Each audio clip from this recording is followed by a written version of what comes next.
Good afternoon, everyone. I'm going to give it a couple of minutes to make sure everybody's with us. And thank you for joining us on the latest of our Lunch and Learn sessions. And we're very excited to also be running another data session alongside the team at Timextender today. For those of you who are joining us live, thank you. For those of us who are watching the recording of this, we're looking forward to your feedback, either live in the questions if you're here, or there will be an email address at the end if you want to get in touch with us separately. So I'm going to turn into the first slide here. We try and make these sessions skip along quite quickly so that you can run through them as you're having your lunch. Thanks for joining us live from Glasgow. We're CloudCover IT. We are a business based in the East End of Glasgow, but serving customers all over the world. And we're joined today by the team from Timextender. I'll be introducing Chris to you in a couple of minutes' time. CloudCover is here for your digital journey, and if I move on to the next slide, I will be able to let you know what that means in practical terms. We're a Microsoft Gold partner. We work with a number of areas of technology, businesses and social enterprises, third sector businesses. And we do something very simple. We help businesses plan what they want to do and where they want to get to with the technology in their business. We look at the basic technology and run projects to get the infrastructure and the cloud systems correct for what they do. We undertake digital transformation work and helping people address new challenges using digital technologies. But also we're really good at the optimization, and we call that the human bit of IT. It's how your systems and your people work together. I'm not going to talk too much about us. Do have a look at our website if any of that sounds interesting to the problems and challenges that you've got. Moving on to the next slide.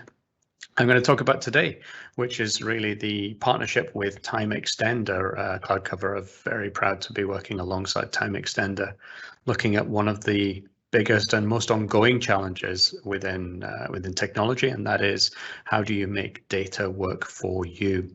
I'm going to let Chris explain who and what Timextender do, but within CloudCover, we are, as a Microsoft Gold partner, keen to be working on technology aspects that include a lot of how we use data to make our businesses work better and to empower our people.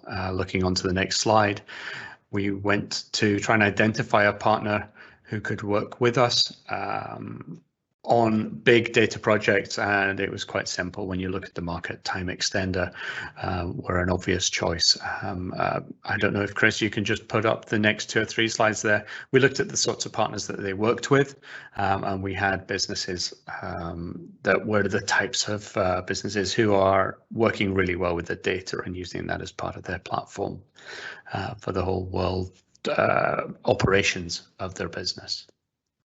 I think my interest in data within business goes back a long way. I think if you look right back to the work of Claude Shannon in 1948 and you look at the birth of the bit, how the world has changed as a result of that, it feels very much that we're really just at the beginning of that journey. And if I talk to people who own and run businesses and are responsible for their data warehouses, you meet some people who simply couldn't run their business without it, and you meet others who just realize that they need to be doing more. And I think Timextender is one of those toolkits that lets you do so much more with your business. I'm going to stop going on about that now. I'm going to hand over to Chris, and we're going to understand a little bit more about who and what Timextender are. But more excitingly, I think we're going to try and get hold of an example, a real live worked example of how Timextender can be used to make an impact on your business. Chris, over to you. Okay, guys, thank you for the intro. I'm just going to start off with a couple of slides here before we get into a demo a little bit later on. As Stephen said, my name is Chris Butcher. I am an SSP solution specialist for the Nordics and UK at Timextender. A little bit about Timextender. We have been in business for over 15 years now. We're actually founded the same year as Microsoft Analysis Services was introduced. That's just to give you some idea of the product maturity. We're also Microsoft preferred Azure automation option. It's on their website, it's on Azure websites. And over that time, Timextender, we've automated over 3,400 analytics solutions, achieving that through our network of over 180 partners in 95 countries. We're 100% partner focused, and we're headquartered in Aarhus in Denmark and in Bellevue in the US. We've got regional offices in the UK, in the Netherlands, Italy, Australia, and New Zealand. So I'm happy to tell you, I'm happy to show you today how Timextender can help in creating a future-proof data estate. We're going to orchestrate the Microsoft component stack and how Timextender's data estate builder allows you to adapt to the quickly evolving data technologies. We're going to do this with the minimal downtime and the minimum amount of effort. Okay. So how are we going to do this? What I'm going to show you is how we ingest the data from data source to data lake, how we integrate that data from the data lake to the data warehouse using a no-code, low-code custom build, and then deliver the relevant data from data warehouse to data mart for use with your choice of visualization tool. We do this with a managed execution, full data lineage, and complete documentation. Okay, and here's how we do that. With technology growing and evolving at a fantastic rate, analytics is becoming increasingly more complex, requiring more than just traditional data warehouses. Often it requires the use of data lakes and data marts, and these types of solutions must support a growing number and type of data source and analytics tool, together with increasingly strict regulatory demands, all this while balancing the scarcity of skills required to build out these solutions. Traditionally, these solutions are built by hand by large teams of expensive resources, operating a patchwork of complex tools with little to no documentation. And even with these large teams, this approach can still take months to years to complete. With Timextender, we simplify, automate, and execute this process. Our data estate builder can orchestrate all the underlying services and platforms, not only simplifying your access to the data, but because our platform is metadata driven, you'll be able to do this will help you build and maintain your entire data estate from one single low code, no code interface. It's basically drag and drop. This will enable you to adapt to the quickly evolving Microsoft products. It's just a matter of changing the deployment target or service, and the rest is orchestrated by Timextender. We do this automatically, we do this intelligently, and far faster than having to rewrite code and script. And together with end-to-end data lineage, impact analysis, and full documentation. Intelligently, the clever piece. Timextender decouples the business logic from all the underlying data storage platforms. Every data warehouse has certain rules that are specific to that business. Rules that need to be applied to the data warehouse or data lake. When you apply these rules into, say, Spark or Scala, SQL or DAX, you're defining those rules and embedding them into that specific technology, which is fine. But what happens when you need to switch to a new generation of that technology? So you're moving from Azure Data Lake Gen 1 to Azure Data Lake Gen 2, or going from SQL Data Warehouse to Azure Synapse. With Timextender, the data team can make those changes without having to rebuild their solution, because all the business logic is embedded in Timextender. We regenerate the code that's ideal for the underlying platforms as they change over time. In addition, we can easily adapt to the new data sources. Organizations are gathering data at an accelerated rate, and being able to integrate that data into the data warehouse as quickly as possible is another area we can help you guys with. On top of that, our intelligent orchestration engine adapts to your data. Timextender keeps track of all the objects and the different data source dependencies and how they relate in the data warehouse. For example, which tables have to be executed first. Then we generate the execution and orchestration path for these different objects on the fly. We do this with greater speed. Timextender's no-code, low-code user interface, drag and drop, also allows you to develop significantly faster, so expensive resources don't waste time on manual scripting. We're constantly working with the Microsoft engineering team, and as they release new syntax and commands, we're updating our code base to ensure your solution is using their best practice recommendations. For example, are we using the copy command or polybase to bring in data into Synapse? or are we, let's say, using CSV or Parquet in the data lake? We also have multiple pre-configured solutions available on the Azure Marketplace, which means you can deploy a solution and all the underlying Azure services within minutes. Everything is deployed in the customer's tenant, so no data is stored in Timextender. The data is moved by Azure Data Factory and is stored in the data lake, in Synapse, or in Azure Analysis Services. Timextender is just the deployment and orchestration platform for defining these rules. We also enhance your solution with full end-to-end data lineage, impact analysis, and documentation, helping support a compliant data estate. And with an always up-to-date data dictionary, users can easily find the data that they're looking for, enabling fast data-driven decisions. By building your project in Timextender's Data Estate Builder, it has an awareness of all the different metadata, data tables, and data lineage, and is able to generate documentation based on this. That's one of my favorite bits. No techie likes doing documentation.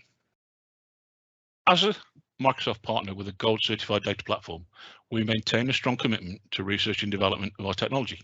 Microsoft Cloud Scale Analytics is one of the most robust analytics solutions available. Timextender just makes it a little smarter. We have been recognized as a Microsoft Partner of the Year finalist for the data estate modernization for the last 2 years. And as I said earlier, we are also Microsoft's preferred automation option. How do we do this? How does Timextender work under the lid? Okay, the Timextender Data Estate Builder consists of 3 distinct layers. Firstly, we have our operational data exchange, our ODX. Here's where we ingest all the raw data. This is where power users can connect to over 230 web applications or database types. This is where we can configure scheduled loads in Azure Data Lake or a structured database. Your data is stored in a single location and format. This lays the foundation for any type of advanced analytics such as AI or machine learning. Next, we have our modern data warehouse. This is where we transform, cleanse, consolidate all the complex data into a single version of the truth. This can be deployed on-prem or in the cloud, and it generates the code eliminating the repetitive tasks. It also remains fully customizable, supporting the most complex environment. We have our semantic layer, which supports the creation of the department-specific data models, data marts, if you will, making it easier for even the casual data consumer to make data-driven decisions. And since we integrate with multiple analytics tools, any existing model can be immediately translated for use with another front end. And finally, because the platform manages all the aspects of the architecture, it enables compliance with the strictest regulations. Things like documentation, lineage, and security are performed at the click of a button. So just to recap before we get onto a product demonstration. From data source to data lake, our ODX ingests the data. From the data lake to data warehouse, our MDW integrates the data using no-code custom builds. Data warehouse to data marts, our shared semantic layer delivers the relevant data with your choice of visualization tools, giving you the full power of business intelligence in a structured, governed, and secure environment, all within a simple drag and drop user interface. Timextender accelerates this process by up to 10 times by automating the development, maintenance, and documentation of the ingestion, integration, and orchestration of both on-premise and cloud-based data platforms. Now we can move into a demo. Okay, so what I'd like to do is just walk through a little story rather than just dive into and show you some of the features. Okay, here we have a Power BI dashboard for this organization. We're the small data warehouse. It's been built in Timextender. They're a growing company and have just acquired another company or warehouse. They're expanding and they want to bring in the data from the new ERP to the existing data warehouse. Usual case, the owner wants to see the data in his existing reports and he wants to see it tomorrow. So how are we going to do this? Let's just jump back over here. We're going to do it in a couple of sprints. Okay, firstly, I'm going to add some external data sources to show you how we ingest the data into the data lake. I'm going to consolidate that data or the data source. I'm going to add some customization. I'm going to update the data marts and visualization tools. Then I'm going to push it into the cloud. Sprint 2, little sprint. Well, so we're going to go in the background behind sprint 1. I'm going to create the documentation, show the data lineage and impact analysis. Then I'm going to move the entire project from the development into UAT, user acceptance testing, and then deploy it into production environment, covering the CI/CD piece, continuous integration, continuous deployment. And I'm going to do all that in about 20 minutes. And we can open Timextender up. Okay, so back to where we were. We've got on our left-hand side, we've got the Solution Explorer, which, as I said before, just gives an overview of what we've got in this actual project in the software. So moving to the right, we have our ODX, which I mentioned beforehand. Our ODX at the moment is our operational data exchange is sitting in an Azure data lake, the Gen 2 data lake. So I can just show you that, just to show you there's no smoke and mirrors. We are all connected into the data lake. And if you look down the left-hand side here, we've got AW 2019 AWF Trans. If I switch across to my Data Lake Explorer, we can see that in here. We've got that up here as well. So we are live in the cloud. Okay, let's cancel out of there. Moving across again, we have our MDW, which is our modern data warehouse. This is sitting on a local SQL database on my laptop. And if I edit data warehouse and just show you the details that we've got in there. And then we've got a couple of semantic models over on the left-hand side, over on the right-hand side. So we've got a purchasing and a sales model. So what we're going to do first, we're going to pull some data in. So we're going to go over to our ODX. So we're going to ingest the data to start with. Firstly, I'm going to create a new source connection. So I'm going to add a data source. Okay, we're going to call this 2017. Okay, now we're thrown into our data source provider, our selection providers.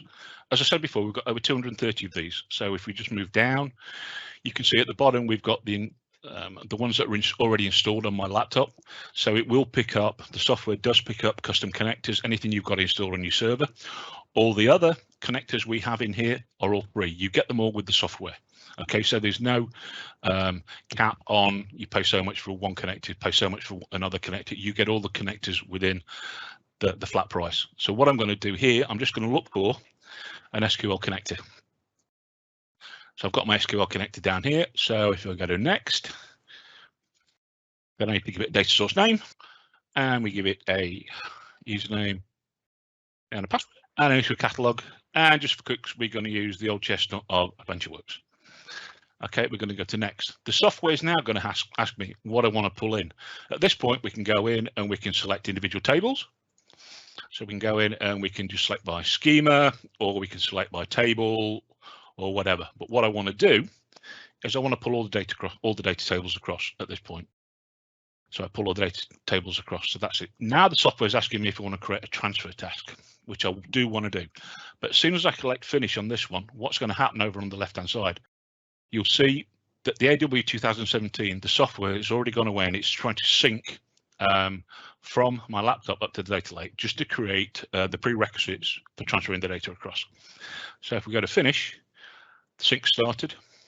It will finish in a minute. And I go here. What I'm going to call this, I'm just going to call this transfer AW 2017. Next. Yes, I want to pull all the tables across. Now the software is asking me if I want to create a schedule. What I can do if I wanted to is go in here and create a schedule. So we can add schedule. If I wanted the data to update on a daily basis or an hourly basis or every minute or what, depending on what the source connection will allow, we can set schedules up in there. Okay, we can also set these to execution packages, which I'll show you later if we get time. So I can cancel out of there. I don't want to do that. I want to finish. So what I want to do now, I want to execute my transfer task. While my transfer task it's going to take about a minute, minute and a half to complete. What I want to do, I can show you some cool stuff we can also do in here. Within the software, if we look down at AW19, we have a storage management task. This is where we can control how we use the data lake or how we use the data storage. Let me try and explain a little bit more. If I edit this management task in here, what it's going to do is I'm controlling the data lake. It's going to give me two versions of the data that I'm pulling in. Okay, it's going to keep two in hot storage, and what it's going to do, it's going to move the old versions into cool storage. So it's going to keep 4 versions altogether, and anything over 2, it's going to move into cool storage. So basically, what we're doing from within the software, we're controlling the data lake. Basically, it's to free up storage and also to save you guys on costs. So you don't have to keep going into Azure. You don't need to know how to do that in Azure. We do it for you. So just click OK on that one. Also, what we have in the moment is we've got sales and purchasing information in here. It may at some point get a little bit more messy if we add some marketing information in there, if we have another endpoint, if we add more tables. What we can do at that point, we can use what we call projects perspectives, which is a really cool little trick that we do. So we go in here, if I create a new perspective, if I add a perspective, and we just call it sales, okay, and I select a dynamic perspective, what the dynamic one's going to do, it's basing it on the semantic model I have on the end. So the endpoint that I have, what it's going to do, if I select sales, the software is going to pick all the tables that are being used in that endpoint, that semantic model endpoint. Everything else it's going to get rid of when I hit the button. So basically, based on that sales endpoint, it's added all the tables. If I add another table to that endpoint, what it'll do, it'll add it in here because it's based on that semantic model. If I click on OK, come over here, double click this, and now what you can see is it's got rid of everything that I'm not using in my sales model. If I just do a quick refresh over here, we can see AW17 transfers completed. So what I can do now, we can start pulling some information across. Okay, we've got our AW17 data source pulled across and pulled in. What I can do at this point in time, what I want to do, I want to pull some product information through. So if I just type in here, product, I don't have to wildcard anything. Just select 2017 and do a quick search. It brings me all my product tables back. Okay, so what I'm going to do, I'm now going to transfer the data. I'm going to do some data consolidation because we want that single version of the truth. So what I'm going to do, I'm going to get my product model, drag it across and drag it straight over my existing product model field. I've got three options on the sync side of things. I can do the entire table. I can bring all the tables, all the fields across that are in that table. But what I want to do is I just want to sync with the existing table, the existing fields I've got in my current table. So it's going to try and match up with the current table that I've got there. Click on OK. Have a quick look. I've got the data movement over on mine. Go away. I've got the data movement over on my right hand side. Everything in black you can see is matched up correctly. What I will do, if I move the product over, I know there's a couple of fields in there that won't sync. So if I click on OK, I've got a little number 2 that's come up here, which is telling me that you have some issues you need to sort out with the synchronization on this table. Okay, if I hit the table and look at the data movement, if we run down here, what we can see, there's one field that's in lowercase, is not in bold. So if I open my table mapping up, I know which one it is. It's my product name, and at the side of it, it's only got one mapping against it. It's basically because I changed the source field name from name to product name, just to give it a little bit more detailed description. So how I remap it, all I can do, I'll just pick the file up, pull it back up. As you'll notice, it won't let you drop it over any other field until it recognizes the one that needs to map against. Now I've got my 2 copies, my 2 maps against each other. All the tables are mapping together.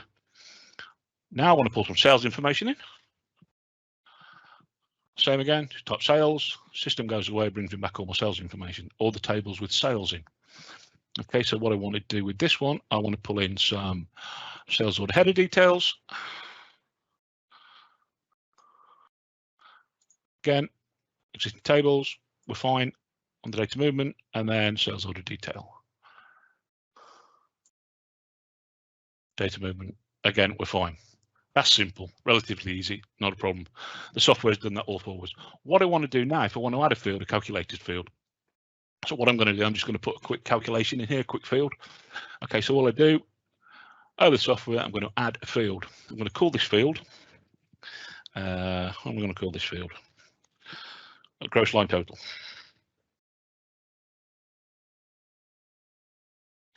Okay, and it's going to be a numeric field. Click on OK, it's created my new field down here. What I need to do now is add a transformation to that field. So put some data in there. My transformation screen opens up to the right hand side. What we've got at the bottom, we've got multiple different transformations we can perform on this field. We can do fixed value, trim fields down that are already in there. What I want to do a full custom value transformation on this. So as soon as I click add, what it's going to do, it's going to open my SQL pane up. Now, anything you can do in SQL, you can do in Timextender at code level if you feel the need. If you want to run Hunter Mama, you can do that. But what I'm going to do at the moment is I'm going to use the IntelliSense just to create a little calculation in here. So I'm going to do order,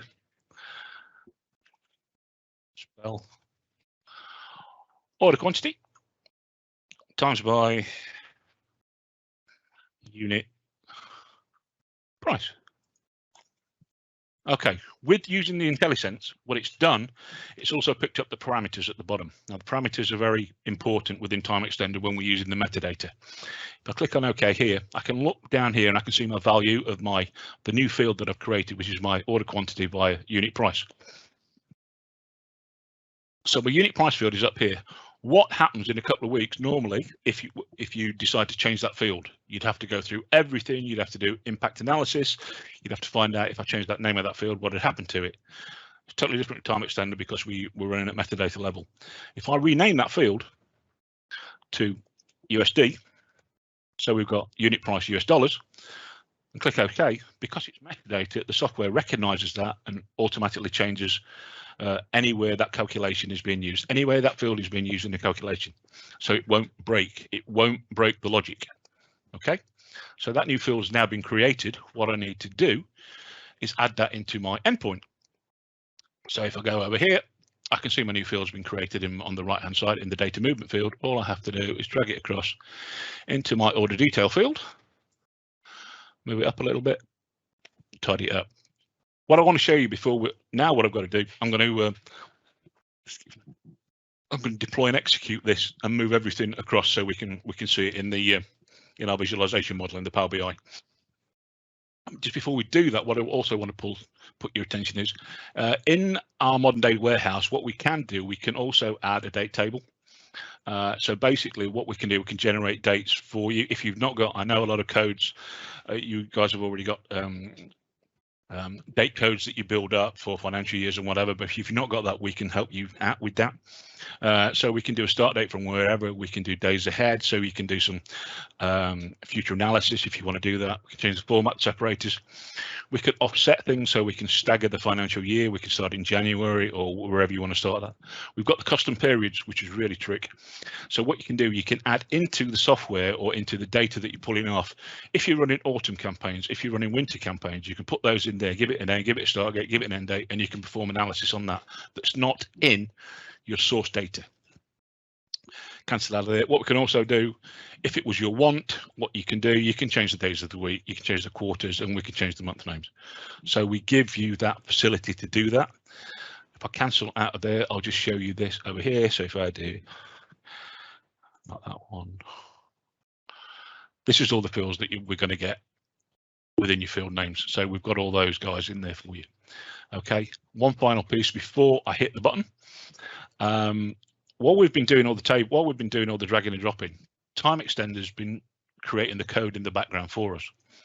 So if I go and look at that code, just to show you guys what we've been doing, if I go to customize code, I can see in here that it's creating a package that we're not going to use. But what it's also done, it's created a transformation view for us. Click on OK. So it's written the SQL behind that for the cast statement that we're going to put through. Cancel. But the magic behind this is it's also created all the data cleansing procedures for us in SQL. So while we've been dragging and dropping, the software's gone away and it's written all the data cleansing procedures based on where we're putting the software into data lakes, into SQL, based on Microsoft's best practice routines. Okay, it's done that for you. So wherever it's pointing, it rewrites it for you, so you don't have to write that. If we cancel out of there and do OK, what we're going to do now is we're going to fire off the deploy and execute. So I'm going to hit the button. Now we jump into the software's version control. So at this moment in time, every time you save a project, every time you deploy a project, you can jump into the version control on it. So in here, what I'm going to do, I'm just going to do added 2017. Save, I click the button. The software is now gone away. And what it's doing now, if I do the show tabs, okay, what it's doing now, it's going to bring it up and it's going to pull out, it's going to run all the scripts that we've just created. So it's going to do the transfer scripts, it's going to do the data cleansing scripts, and it's going to do the calculation scripts. So we should get 3 colors on here. We should get orange, blue, and red, I think. Can't remember. So there's orange. So there's the data transfer tasks, what it's pulling across. Ah, purple, how close. Okay, so we've got those tasks there when it's run through. We've got the red is which building the database, which building the database, and the blue is the data cleansing task when it's running. Okay, so we've run through that. It's completed. We can close the log now, and then if we go back to our Power BI, all we need to do in here is just hit refresh. The data comes across. We can see our new field. It's set in there on its own, our new gross line total, but the new information has come across and the boss should be happy. You will, however, have questions, or somebody in the organization will have questions. Well, where does data come from? How did it get there? So what we can look at now, if we go back into the software, we can look at some data lineage. So we go into the software, we look at, let's take the gross line total. Right click on the gross line total. If I look at the visualization, I look at the data lineage. What we can see here is moving from right to left is how that field was created. So it started off order quantity from the two tables that we brought in, the unit price from the two tables. Then they were merged into their respective fields. We have a little transformation in the middle, and then it went into the MDW, and then it went through to our sales model at the end. We can also turn that on its head, and we can go up here, and if we look at the US dollar unit price in here, we can do a visualization and we can do the impact analysis. Even though you don't have to do this with the metadata, it's just a good way of showing you where things started off. So we've got the US dollar, we've got the transformation code, we've got the where it's going to go to and what it's going to do. So that's the data lineage piece of it as well. Okay, full documentation. We've also, in the background, the software is now going to, I'm going to tell the software to go and generate me the full project documentation. Now, I was told when I first saw this that this is the sort of documentation you give somebody you don't want to ever see again. So what we're going to do, we're just going to go in here, we're going to do full documentation. What I'm going to do is call it Base Expo 02 and hit save. So everything we've done, every movement, every metadata, every transfer, every calculation, every stored procedure, if we put any in, is now being documented into a 116-page document for you guys. Okay, which is all hyperlinked. So if I want to look at table, I want to go down to my sales order detail. It jumps down. What it shows me is all the fields that I've used in there. It shows you the indexing I've got sat behind it. It also shows you the relational diagram that sits behind it. So it shows me all the fields, all the links that go into the sales order detail. It will also show me the semantic layers. If I want to go down to purchasing, my semantic layers, and right at the bottom, it gives us a product tree. So it gives us the entire project from start to finish, what we've got in there, how we did it, how we pulled it out. It did that all for us in the background. Okay, that's your full documentation piece. Now we're going to quickly look at, for want of a better word, the CI/CD piece. DevOps to a point. So what we've done now, what we've got in, we've got an operational development model. Okay, we've developed it. We want to move it out to UAT just to get some user testing on it. Okay, so normally be a pain in the arse to do that. So what we're going to do now, I'm just going to show you how easy it is to do with ClickView. Now I've got 3 environments set up on here. Okay, I just want to move you to, if I move you across to my UAT model, you can look in here and I can show you that if I try and open a project, I've only got 3 projects in there and the one we're working on is not there. So if I cancel that there, I've also got in here, I've got a production model, which will be out on a different site. It could be on a different server in Azure. It could be somewhere else. So the production model is normally outside your zone, outside the demilitarized zone. So what we can do from here, we can just transfer stuff from our inside our VPN out to and deploy it out to our UAT and production environments. And we do that like this. Cool. So what we can see in here is we can see my current development task, which is in here, which has been deployed today. Okay, I want to transfer it up to UAT. It's going to be really hard to do this. I hit that button, click OK. It's now transferring the entire project up to UAT.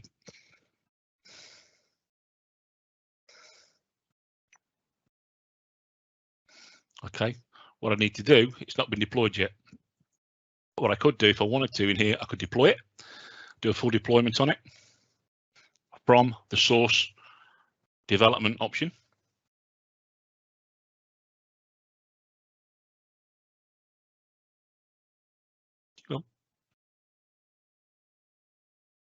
When it's done deploying, what I'm going to do, I'm going to start transfer off up to production and show you where, how quickly it is to get it into production. Okay, so that's done. The sprints have been done. The guys have tested it in UAT, so we can start the transfer up to production. Okay, let's start the transfer up to production. While we're looking at the transfer up to production, we go to the UAT model. And if we go in here now, we do File, Open Project. We've got a new base, Expo 1. Click OK. That opens the project up, and we should have our MDW in there. And if we go to, it should have finished by now. Taking a risk. Production, File, Open. We've got our Expo in there as well. That's how easy it is with Timextender to move stuff up and into the cloud. Okay, and hopefully that's given you a brief overview of the software. Chris, thank you so much for doing that. I just want to pick up very quickly on the scale of what people who've been with us have seen there. We've effectively taken an entire set of data from a newly acquired business or from a part of the business that wasn't integrated, and we've gone from it being an entirely separate block of data and information to being fully integrated into the data estate of the common business. Yep. You live with this every day, but what kind of impact does that have on the businesses that you help and get involved with? Well, I came to the company from a Click reseller, and the first thing I did when I joined Timextender, I wrote a presentation on the pain that Timextender had saved me just looking at a couple of projects that I've been doing. And I recently, when I was at Click, I did a project for a large building company that took me 6 months to back engineer an SQL stored procedure, one stored procedure in SQL. If I'd had Timextender at the time, it probably took me about a couple of days. So looking back on that, the time it saves you and the repetition it saves you, and the coders out there all know, it could just be that one comma or that closing parenthesis you've missed. You don't have to think about that with Timextender. You can be as complex as you want or as basic as you want. So if you've got massive integrations and massive stored procedures sat there that you are using, you can just drop them into Timextender if you want to. But there's always a better way of doing things. So Timextender is the perfect tool to move forward, look at the new instead of using the old. There's always a better way of doing things. There's always a better way of moving forward. And there are so many businesses out there who've got a ton of product data, production data, data from sensors, or just EPOS and online transaction data. I'm assuming that this solution is perfect for bringing those together and making some sense of it in the round. Oh yeah, I mean we orchestrate, as you said, we orchestrate the Microsoft stack, but we can integrate IoT, Internet of Things as well. So we can connect to any data loggers and things like that. So we can pull the data logs in, or the raft of data that the guys want to use, and we can push those out to. We use ADF, or we can push it into Synapse. But we still orchestrate that side of things as well for the guys, so they don't have to know the code. If we're pushing it straight into Synapse, we get ADF to push straight into Synapse for people, and we write the code for them. So we sit over the top and orchestrate it. That's excellent, Chris. We have slightly overrun on time, but your company is Timextender, so we're no. I think we've labelled it on the tin, and I think that everything we've seen there is really valuable. I would say to everyone that you can come and see us at Digit Expo if you're based in Scotland. If you just Google Digit Expo, we will be there in a couple of weeks' time, and the team will be here talking about and demonstrating the product. I think that if you want to have a look at some more content, have a look at the CloudCover IT YouTube channel and the Timextender YouTube channel. We had a fantastic interview with Heine Krog, who's the founder of Timextender, talking really in very general terms about what data is, what it means, and some of the story about how he came to create the company as well. I'd like to thank everyone who's come along on the session today. Please do get in touch if you've got more questions or anything that you want to learn about the system, and we can put you in touch either with our team here at CloudCover or with Chris directly from the Timextender team. So thank you to everyone who's been with us today. Thank you to Chris for the demonstration. I think that's incredibly powerful. I love that idea of sending someone documentation as if you never want to hear from them again. I'm definitely picking up on that and keeping that with us. So thanks to everyone, and we will see you at the next Lunch and Learn in a couple of weeks' time. Thank you. Thanks for your time, guys. Thank you.